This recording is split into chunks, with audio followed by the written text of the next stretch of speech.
Hey, welcome back to the Ping Pong Flix Show. My name is Chris Wong. This is episode 454 of the Ping Pong Flix Show. I want to thank all of you who came out and watched my live reaction of the Brazil CCXP over Sunday.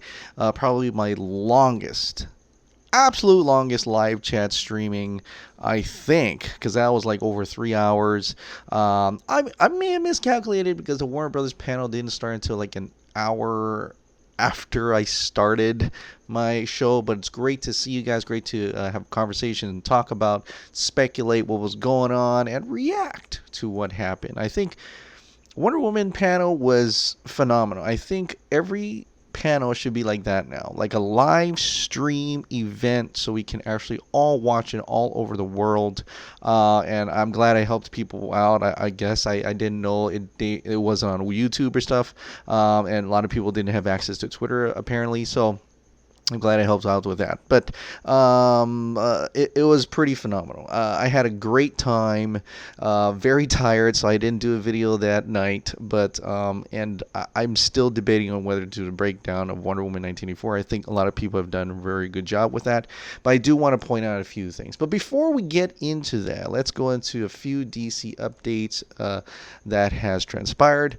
The first one I want to actually mention is Warner Brothers Pictures tweeted this out. Joker has been nominated for 4 Golden Globes, including Best Picture, Drama, Best Director, Todd Phillips, Joaquin Phoenix for Best Actor, Drama, and Best Original Score. Congratulations to everyone involved. I do hope they actually win, but being nominated is pretty damn good. And so that just gives me a good feeling that it definitely will have that Oscar nominations as well.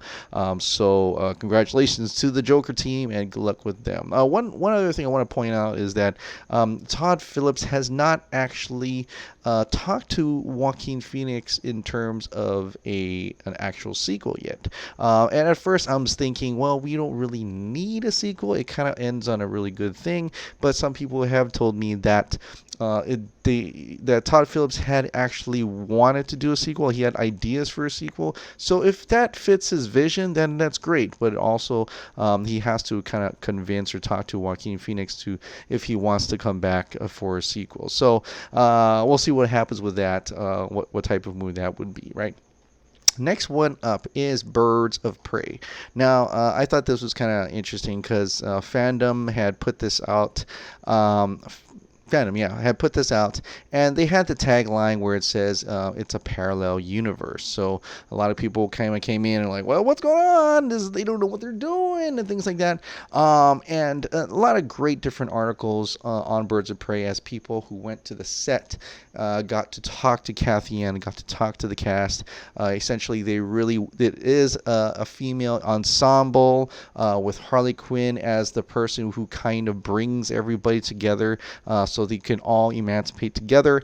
It's a girl gang. This is something that Margot Robbie wants to do. Things we've heard before, and really focusing on it's very R-rated, as there's a lot of F-bombs. Like I think Brandon Davis from comicbook.com said that in one scene he saw the set visit that they dropped like 16 F-bombs or something like that. So it definitely has a lot of that. So it's great. A lot of fucks to go around, so that's cool. But I want to hone in onto that little thing about parallel universe that they took out and plastered it onto the headline, right? Not this headline, but on the tweet itself. This is what is really happening here, I think, what I believe. Kathy Ann says this. Pulp Fiction meets Rashomon. That's how she describes the movie, which is a standalone origin story for Birds of Prey, according to producer Sue Crow, and set almost in a parallel universe, according to Yan. So what does that mean even in this? Like, did Batman exist? Did Suicide Squad happen? What's going on with this movie? New pictures, by the way. It's pretty cool. The film isn't in any time, said production designer K.K. Barrett, it's in the story time that exists in by itself, like the characters being in their own heads. The world the story takes place over could be many different decades. It's not any singular time. There's nothing that adheres it to now or to then. It could be a story that's told and made up as these are, and there's a little bit of fiction and lies going on, so you can't really trust what you see. Now, let's go back to the original quote here from Kathy Yan. Pulp Fiction meets Rashomon. Now, I know you probably know what Pulp Fiction is. Pulp Fiction, well, it's the Quentin Tarantino movie. The story kind of bounces around. It's not really in cohesive order, which I can definitely see Birds of Prey being like these kind of vignettes of scenes that are strapped together to tell a non-cohesive story. And Quentin Tarantino does that quite often, right? So that could be the case. Rashomon is in a Akira Kurosawa film. Now, if you have not seen Rashomon, I highly encourage you to do so. And if you're gonna get HBO Max, it's probably gonna be one of the Criterion collections. It is a great film. I think I still have it up there. What it involves is there's this Ronin, this bandit actually. I want to say Ronin bandit, who actually kind of chases after this woman, and he has to fight with the husband, who is like a samurai, and all this transpires, and then they're in this court, right, where they have all these different people telling their version of the story. So the bandit tells the story, the husband tells the story, the person who the wife is who is dead before it even starts, but they, kind of interview the ghost, or the ghost takes the stand, and they talk about her side of the story, and then also the witnesses, their side of the story of what happened, and it just mashes together, and it's a fantastic plot piece, and it has a moral standing to it as well, and I really enjoy it. You should definitely take a look at that. But so, having that being said, it's vignettes or different scenes strapped together. Also, Rashomon, meaning there's different perspectives of the same story on, and everything that the story kind of benefits the person telling it. And with that the case, then it definitely is a very compelling thing to put in a movie like a DC film, especially one called Birds of Prey. Are we going to get different perspectives of each bird? Each actress getting their own perspective of what actually happened. So you can't really trust any of their perspectives. But when you watch the whole thing, possibly you'll get a kind of understanding of what's going on, and possibly maybe an actual truth that's actually out there. And so that being said, it is a story with different perspectives occupying the world of DC without actually having to be a sequel or something to anything, right? So I think that's what they're trying to say, is that this movie is not before or after a certain movie. It is in by itself, and we're just exploring the different perspectives, the different stories of each character. Now, if that's the case, if that's what I'm thinking it's going to be, then I think it's going to be something pretty special.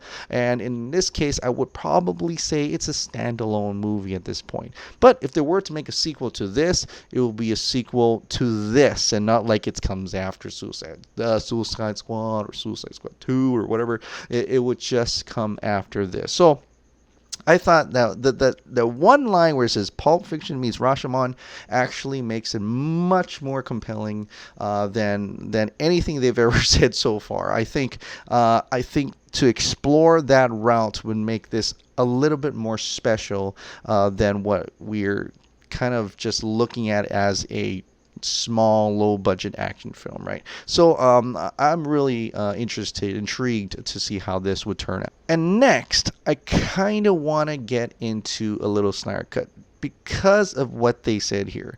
Because of what they're saying, this is going to be a parallel universe. I know I've already said that it's going to be a standalone things, but parallel universe, meaning it doesn't connect to the first movie, doesn't connect to the next movie.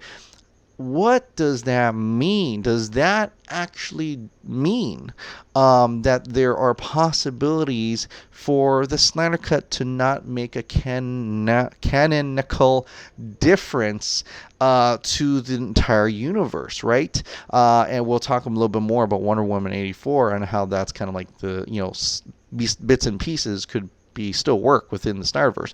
But having things set outside of the universe gives the studio an opportunity to have Zack Snyder put the Snyder Cut back in, and even the Justice League 2 and 3 back in, because canon does not matter to them, as we've shown by what's going to happen to the Batman, Birds of Prey, and also Joker. And also what they said, the Suicide Squad is not really a sequel. It's another telling of Suicide Squad, another story within this story of DC's, right? So I thought that was kind of interesting. So with that being said, the Snyder Cut probably will come out, and the noise has not died down. At this point, Warner Brothers is having a lot of trouble keeping this quiet. As we can see from here, this is a better video of Ryan Reynolds at the CCXP, and we've already talked about it and saw this over my 3-hour live stream. But here, this is a little bit more. This is a better quality. You can actually hear the audience reaction at this one. So he recruits these 5 other people. Each of them have a very specialized skill set, and they form this team in kind of a reluctant family, which I guess what I'm trying to say is this is the Snyder Cut. Look how they turn on the lights. So I'm on the wrong panel. I'm on the wrong panel. I'm so sorry. So sorry. Yeah. You should take it from here, honestly. So, I have to ask you, I saw you backstage. So that's fantastic. Just seeing the amount of people here get up and cheer. Brazil, really, there's a lot of devoted Snyder Cut fans, and I'm sure around the world, that would stand up and cheer and clap in excitement for the Snyder Cut. And I hope Warner Brothers actually sees this now and see that there is an audience, a gigantic audience that will definitely want to tap into and create this Snyder Cut, and including the Snyderverse as well. So that's great. Thank you, Ryan Reynolds, of all people. Green Lantern. I know he doesn't want to be Green Lantern or Deadpool. He wants to be Deadpool. But thank you for bringing that up. I think that was one of the highlights of CCXP 2019, where the Snyder Cut was actually said on stage in front of a gigantic crowd. To see that reaction is amazing, and it should just spell out for you, Warner Brothers, that you gotta release the motherfucking Snyder Cut right now. So anyway, a little bit more Snyder Cut details, and I talked about this as well in the live stream, but here we go again. This is Gal Gadot's answer, an interview, and I knew this was going to happen. Hopefully it happens a lot more often, unless they've kind of told them not to say anything at this point. But so an interviewer had asked Gal about the Snyder Cut, so check this out. The Snyder Cut of Justice League. I didn't watch it. You didn't watch it? No. But No, nobody did. Yeah, do you believe it's gonna be released in the movies or in streaming? I don't know. I think that the movie suffered from very unfortunate and sad, circumstances. I would have loved to see the finished cut of Zack, and I hope that one day we'll get to see it, but I don't know. I like her expression right here. It's like that smile, like I don't know. To me, I feel optimistic by that. She knows what's going on, perhaps, that there is something more back there. She does. She would love to see it. She would, definitely very much love to see it. And at this point, it does seem kind of curious now that only Jason Momoa was able to actually watch the Snyder Cut. That is also curious, or unless they cannot say they've actually seen it yet until it's actually released, and more can be said about that. But because she did the hashtag, she very much will has to say something about it, and this she really does. And so her, along with Jason Momoa, along with Ray Fisher, and of course Ben Affleck are champion. And of course, I believe Ezra Miller, as he's also told fans before, nothing recording because he's doing different fashion things right now, but that they definitely do want to have this Snyder Cut release.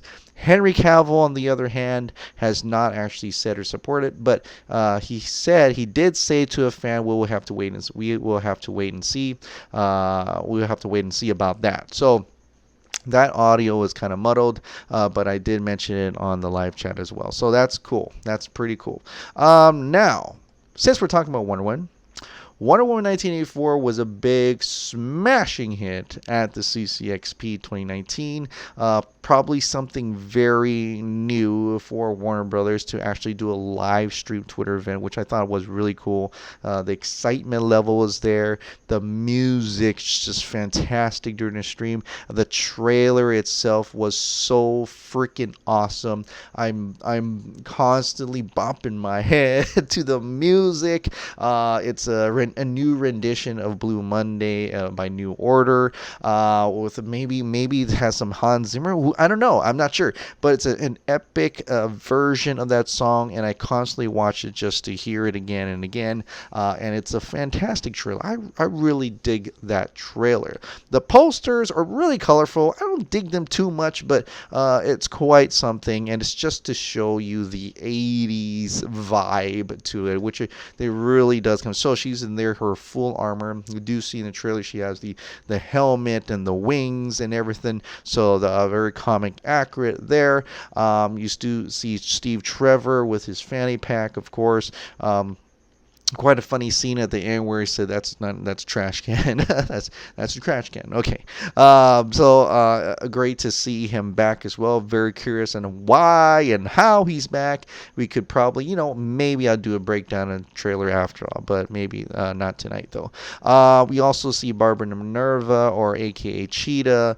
She does not transform in the trailer, although we've heard that she does gradually transform. I think Patty Jenkins also said that she gradually transforms to Cheetah as you see that, and with the usage of prosthetics, more physical effects. She said that because she wanted to capture that 80s where they actually use wires and stuff like that, so that they're actually in the moment, which I thought was compelling. Not only is she shooting in the 80s, she's shooting like it's the 80s, or just back then where they would use actual physical effects, doing their own stunts and stuff like that. And I think that's interesting, and I can't wait to see the finished product for that matter. But in terms of Cheetah, it does, I guess it's kind of like she is not a very attractive woman in the beginning. She has glasses, she's a nerd. Then as she turns to Cheetah, she becomes more confident in herself and things like that, maybe trying to be as good as Wonder Woman. Who knows at this point? But it's hard to tell the actual villain, other than Maxwell Lord, who definitely is the villain of the movie. But we also wondering, who is Wonder Woman fighting in this movie, right? And we'll get more into that as well. But Maxwell Lord, he definitely has a suave kind of look. He's kind of a fake, like a television, a kind of person who you they're not very trustworthy, absolute villainy, and it comes, I don't know. I'm still waiting to see what this is about. Because for him to have that rock, who does he talk to? Does he make any wishes? Or how is Steve Trevor back? All that is such a mystery unless you've seen the leaks, which there are out there, but I'm not going to talk about them because I want you to watch the movie. I want to watch the movie. I don't want to really look into it anymore. But I am compelled to see this. And so the colors more popping here. Now, a little bit about the actual trailer. Stephen Colbert had mentioned that one of the interesting things about the trailer was that she destroys the cameras. She destroys the security cameras, right? Interesting, the Wonder Woman 1984 trailer included that shot of her destroying the security cameras. I guess they were trying to keep her presence in the world a secret after all. Because, in a Batman v Superman, she hides, like, what is it, 100 years? I forgot the line already. I know. I've seen it so many times. But she kind of walks away from mankind, right? In the sense, it could mean like she's not, and I've thought about this, like, well, there is Wonder Woman 1984, and if we are going to go into canon-ish, right? If we are going to talk about canon, if we are going to talk about how this is before BVS, because this is the DCEU version of the DC Universe, then it's going to have to kind of make sense, right? And I know it's like one line in the freaking BVS movie, right? And which is fine. I mean, I think, but we have to make it connect, and we have to try to see if it actually works. And okay, I guess we do. So this is a good reason that it could work, because she's not out in the open, even though she's taking out security cams, she's taking out photos, she's like this blur, like some hero or someone came to save the day, but she's not willing to be out in public. She's not going to come out in the open and see and tell the whole world who she is. Now, if it comes to that in the movie, then all this is moot at this point. But if she is trying to do that, then we can actually say, hey, that actually connects to BVS. It actually makes sense for BVS in that aspect, in that route. So I thought that was kind of cool, if that's the case, and if we were talking about canon, right? So now you're like wondering, well, what are you talking about, Chris? First you said Birds of Prey is a standalone. It doesn't have to connect in this whole universe at all. And why would you say that about Wonder Woman? Why does Wonder Woman have to connect? That is an interesting question. Now, I want to get more into the part of why it can connect. But when I'm saying when it can connect, I'm talking about the core characters. I'm talking about Superman. I'm talking about Batman is a very different beast right now, because we have no idea what is Matt Reeves the Batman, and I'm pretty sure that's also standalone as well, which begs the question then, why can't Wonder Woman have? But maybe. But because Pat Jenkins is doing Wonder Woman, she's also doing Wonder Woman 1984 and also Wonder Woman 3. So Pat Jenkins already knows the story to Wonder Woman 3, but fans will have to wait. This is what she had to say. We actually already know the whole story to Wonder Woman 3, and then some, because there is an Amazon spin-off movie as well, and so we already have it all mapped out. It's just a matter of will we change our minds and when. Right? I think what we don't want to do is to do it back to back. It's been great doing these two movies back to back, but I think it's important to give it a little rest in between, and I like doing other things in between. And Gal has other things to do. I never want to make decisions too far in advance. We have to see if we both feel like making the movie we think we want to make when the moment comes. It would not be two, I'll tell you that much, laughs. I'm not doing that again. Meaning, we'll probably not see a Wonder Woman 3, maybe 3 or even more years out, right? And so you're wondering, well, that's interesting. Why would they want to capitalize on the next movie?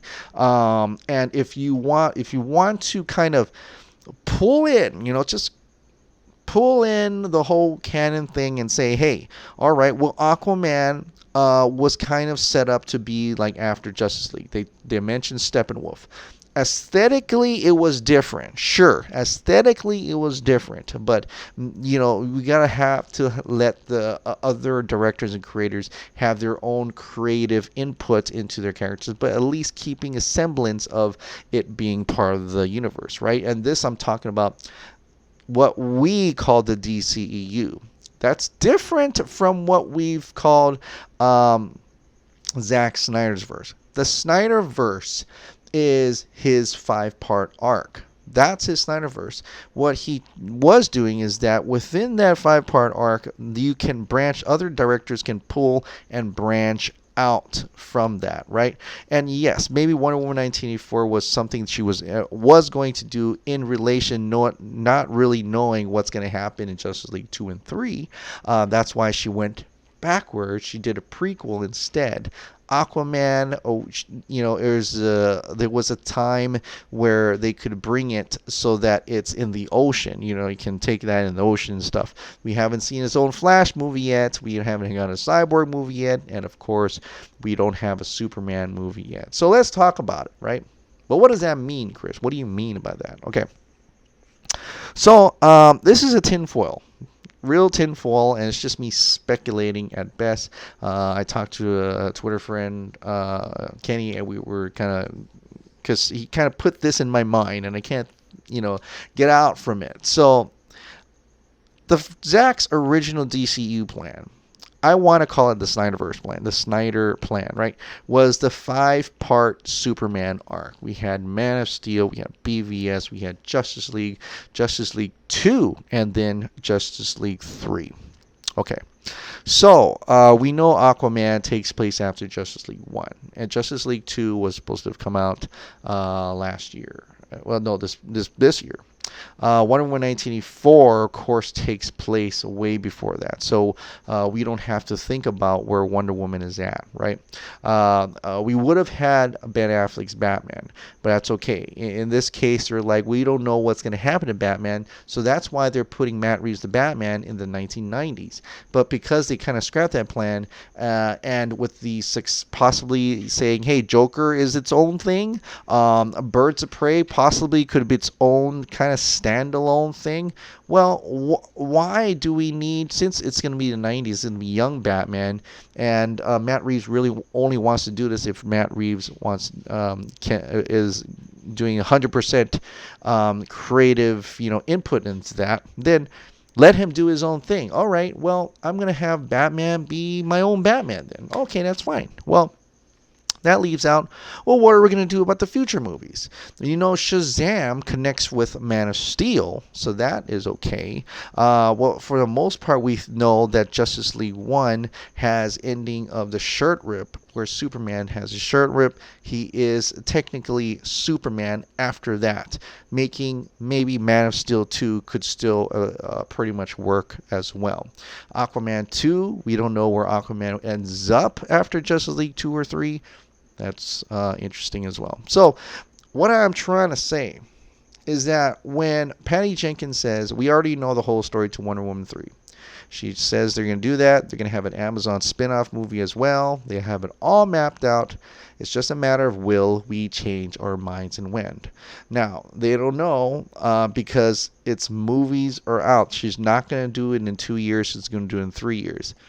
What if within these 2 or 3 years, Zack Snyder comes back, okay, and this may be just me, hopes and dreams here, but does the entire arc, right, 2 and 3, in which we kind of know where these characters are going to be headed, where Henry Cavill has Man of Steel 2 before Justice League 2.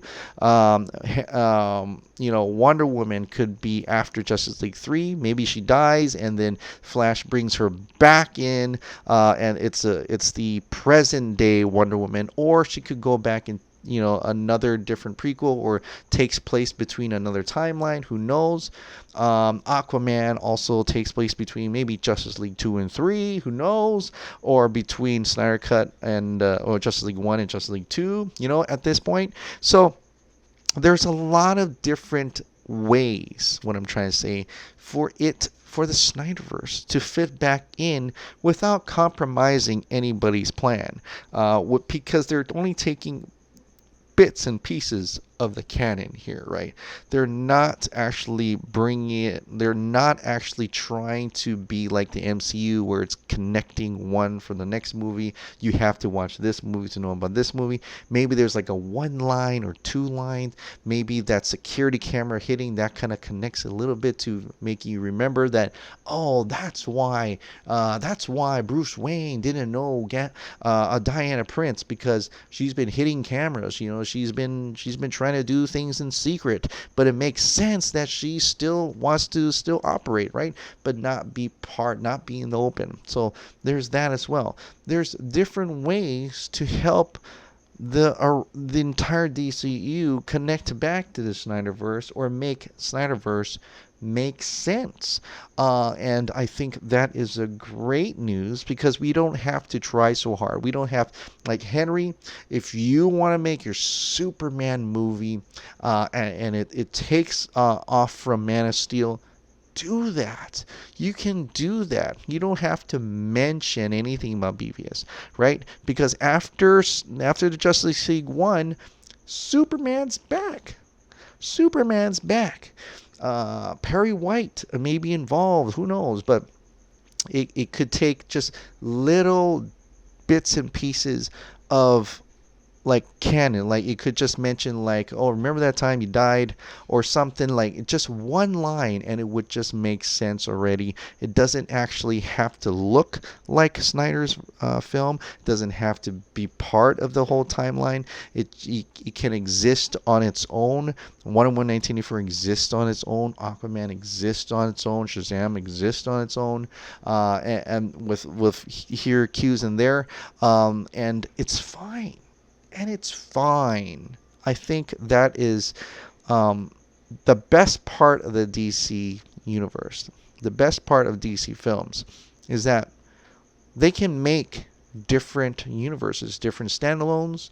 They can make different stories using the same actors and actresses sometimes, if that, to be part of that, and it will ultimately work out in the end. I don't think it will confuse any people, and if it does, that's fine. They'll get over it, and they'll realize, like they're realizing now, a lot of them realizing now, is like, canon schmanon, I just want to see a good movie, and having not have all these bloggers, medias try to compare it all the time to Marvel, because then pretty soon they're not going to compare it to Marvel. They're already going to say, hey, DC can do dark movies. They can do rated R type stuff. They can do movies like Wonder Woman 1984. They can do different types of different products under the DC banner, and not have to be like a TV show where one episode has to follow the other. And I think that is a great way to kind of bring back the Snyderverse, and still having all these other the ways of making DC films progress and flourish, and I think that it'll be pretty much, everybody can have their cake and eat it too. So, but it all starts with releasing the Snyder Cut. All right, guys, well, that is it for tonight. Thank you so much for subscribing. Thank you so much for watching. I'll see you next time.